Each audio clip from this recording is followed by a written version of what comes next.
कर्मचारियों की गोपनीय चरित्रावली वरिष्ठ कार्यालय के द्वारा मांगी जा रही है। अब गोपनीय चरित्रावली का जो प्रारूप है इसे कैसे भरें, हम पूर्व के वीडियो में देख चुके हैं। आज हम देखेंगे कि इस प्रारूप को भरते समय हमें कौन कौन सी सावधानियां रखना है। साथ ही हम देखेंगे कि इस प्रारूप में एक दो ऐसे बिंदु हैं जहां पर असमंजस की स्थिति बनी हुई है और इन बिंदुओं पर 100% त्रुटि होने की संभावना है।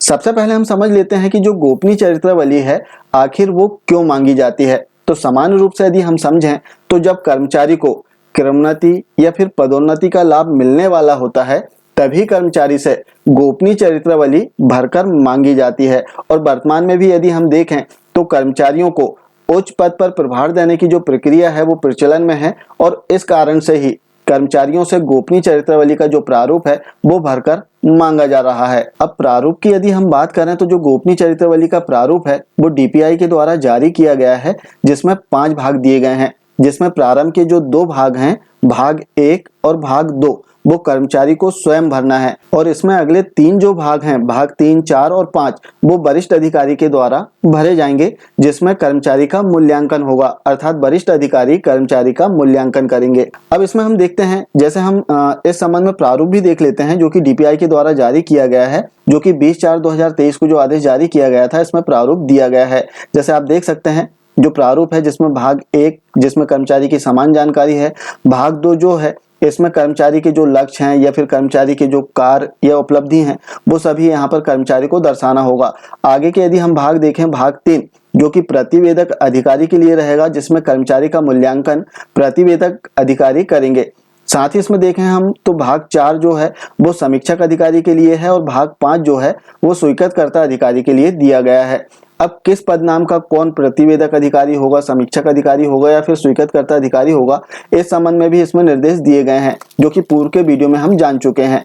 सबसे पहले हम समझ लेते हैं, जैसे इसमें एक निर्देश और दिया गया है प्रारूप के संबंध में। जैसे इसमें बताया गया है कि जिन शिक्षकों के गोपनीय चरित्रावली पूर्व प्रारूप में संधारित है उन्हें मान किया जाएगा।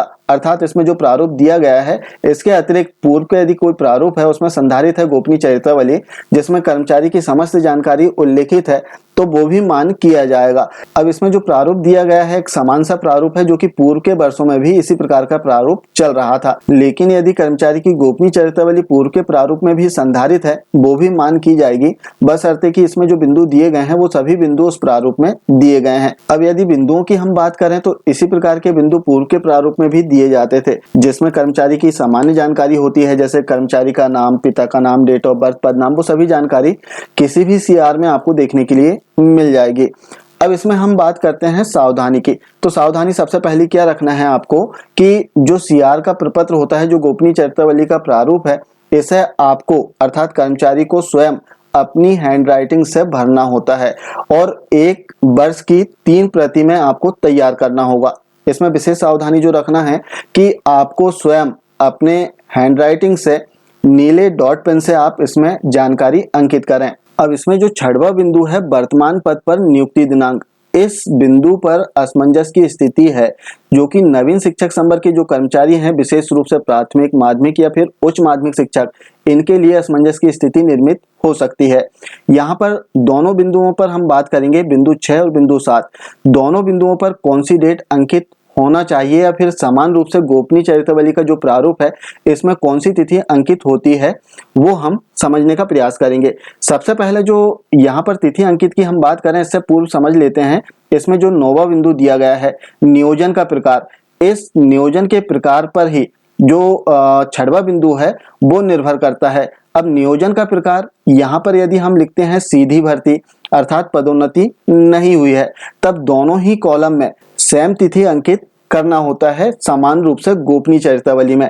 लेकिन नियोजन के प्रकार में यदि पदोन्नति होती है, यहाँ पर हम लिखते हैं पदोन्नति, तब 6वें बिंदु में जिस तिथि में पदोन्नति हुई है वो डेट यहाँ पर अंकित करना होता है। बाकी 7वां बिंदु जो है आपकी प्रथम नियुक्ति दिनांक ही होगी। जिस भी पद पर आप नियुक्त हुए होंगे विभाग में प्रथम नियुक्त, वो तिथि आपको यहाँ पर अंकित करना होता है। लेकिन 6वां बिंदु जो है वो परिवर्तनशील होता है और जो 9वां बिंदु है नियोजन का प्रकार, इस पर निर्भर करता है। यदि नियोजन का प्रकार सीधी भर्ती बस है तब दोनों ही कॉलम में सेम डेट आ जाती है, लेकिन नियोजन का प्रकार यदि पदोन्नति है तब 6वें बिंदु में पदोन्नति की तिथि अंकित की जाती है। अब हम बात करते हैं नवीन शिक्षक संवर्ग के कर्मचारियों की, जैसे प्राथमिक, माध्यमिक या फिर उच्च माध्यमिक शिक्षकों की। इनकी पदोन्नति तो हुई है, जैसे 12, 13 या 14 में इनकी पदोन्नति हुई है, लेकिन साथ ही इन्हें पदनाम भी दिया गया है। जैसे स्टार्टिंग से हम बात करें शिक्षा कर्मी या फिर संविदा शाला शिक्षक, इसके पश्चात अध्यापक, सहायक अध्यापक या फिर वरिष्ठ अध्यापक हुए, और वर्तमान में हम प्राथमिक, माध्यमिक और उच्च माध्यमिक शिक्षक हो गए हैं। अब यहाँ पर हमें समकक्ष पदनाम दिया गया है, ना कि पदोन्नति।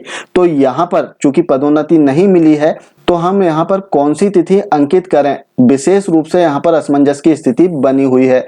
जैसे स्पष्ट है कि जो गोपनीय चरित्रावली का प्रारूप लिखा जाता है, नियोजन के प्रकार पर 6वां बिंदु आधारित होता है। नियोजन का प्रकार यदि सीधी भर्ती है, तब प्रथम नियुक्ति दिनांक और वर्तमान पद पर नियुक्ति दिनांक दोनों ही तिथियां सेम होती है। लेकिन यदि यहाँ पर पदोन्नति हो जाती है, तब यहाँ पर 6वां बिंदु जो है वर्तमान पद पर नियुक्ति दिनांक, वो पदोन्नति की तिथि इसमें अंकित की जाती है। चूंकि इस संबंध में 25 अप्रैल 2023 को एक कार्यशाला का भी आयोजन किया गया था, और उस कार्यशाला में जो भी निर्देश मिले होंगे वो वरिष्ठ कार्यालय को प्राप्त हो जाएंगे। तो आशा है कि यहाँ पर एक स्थिति स्पष्ट हो जाए कि जो नवीन शिक्षक संवर्ग के कर्मचारी है वो कौन सी डेट अंकित करें। आशा है इस संबंध में शीघ्र ही कोई निर्देश प्राप्त हो जाएंगे। ये थी गोपनीय चरित्रावली में रखने वाली सावधानियों के संबंध में एक महत्वपूर्ण जानकारी।